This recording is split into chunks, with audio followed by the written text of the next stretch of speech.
Thank you, Mark. We know who the evil culprits are in this instance. And when the panel talked previously about the misconceptions about the MEK, the mullahs are behind it, obviously. But who informs them? And I know from personal experience, it's the MOIS, the Iranian Intelligence Service. And I've had personal experience dealing with them adversarially over the years.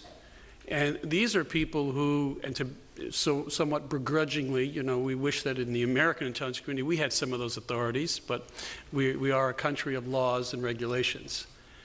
They have no such restrictions. They are a true terrorist organization.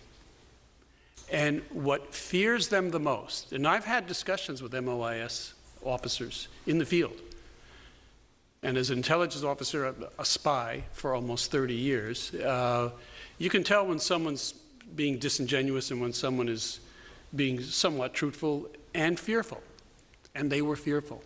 They were fearful of the MEK. Why? Because the MEK represents not only a beacon of hope for the people of Iran, but the possibility of change, because it demonstrates not just to the people of Iran, but to the people of the world what could be. So the theme of this conference is opportunities and challenges. Opportunities not taken, as we've seen very clearly, soon become challenges. Now, we have some achievable opportunities within our grasp, but the longer we wait to realize these, to make these changes, the more difficult these challenges will be in the months and years ahead. So it's not just the persecution of the brave residents of Camp Liberty. It's not just their sacrifices. It's the persecution of all Iranian people, and by extension, all the people of the world. We have to stop pursuing a failed policy of appeasement. Well, how do you change the mind of tyrants? It's not through appeasement. It's through a genuine position of strength. How do you change the mind of a tyrant and a tyrannical regime? And it's through organizations like the MEK and the NCRI that serve as a beacon, perhaps the only beacon for change. So the sacrifices that the brave heroes of Camp Liberty have demonstrated to us through their sacrifices will not go unnoticed. Your voice will continue to be heard. Your voice, your continued voice, and the continued sacrifices of the martyrs that we're here today to honor have made a difference, will continue to make a difference.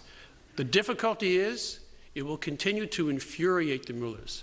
It will continue to fuel the MOIS and other organizations, Quds Force, Hezbollah, and others that serve at the behest of the mullahs and create even more dangerous situations for freedom-loving people in Iran. That's why the administration needs to act. It can't just simply ignore what is happening in Tehran. It can't ignore what's happening in Iraq. The new prime minister now in Iraq has publicly stated that he is committed to fighting corruption and terrorism.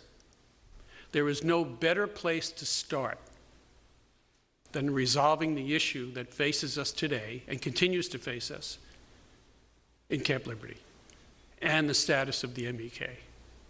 So again, your voice, your sacrifices, your voice will not go diminished.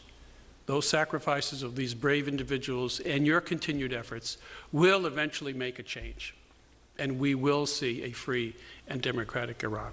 Thank you.